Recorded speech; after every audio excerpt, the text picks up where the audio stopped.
شروع کرتا ہوں اللہ تعالیٰ کے نام سے جو بڑا مہربان نہایت رحم والا ہے۔ دین اسلام کے جنگی اصول۔ حضرت انس رضی اللہ تعالیٰ عنہ سے روایت ہے کہ رسول اللہ صلی اللہ علیہ وآلہ وسلم نے ایک شخص کو روانہ کرتے ہوئے یہ ہدایات دیں: اللہ کا نام اور اس کی مدد و نصرت کے ساتھ، اور رسول اللہ کے دین پر ثابت قدم رہتے ہوئے چلو۔ لڑائی کے دوران بوڑھے ضعیف کو قتل نہ کرو، چھوٹے بچے کو قتل نہ کرو، نابالغ لڑکے کو قتل نہ کرو، عورت کو قتل نہ کرو، مال غنیمت میں خیانت نہ کرو، اور اپنی غنیمت ایک جگہ رکھو۔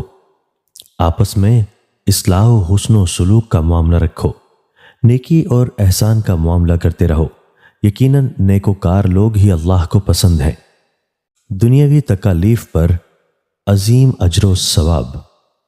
رسول اللہ صلی اللہ علیہ وآلہ وسلم نے ارشاد فرمایا: دنیا میں آزمائش و مصائب میں مبتلا رہنے والوں کو جب قیامت کے دن اجر و ثواب سے نوازا جائے گا تو دنیا میں عافیت کے ساتھ رہنے والے لوگ یہ خواہش کریں گے کہ اے کاش دنیا میں ہماری جلد و جسم کو کینچیوں سے کاٹا جاتا تاکہ ہمیں بھی یہ عظیم اجر و ثواب ملتا۔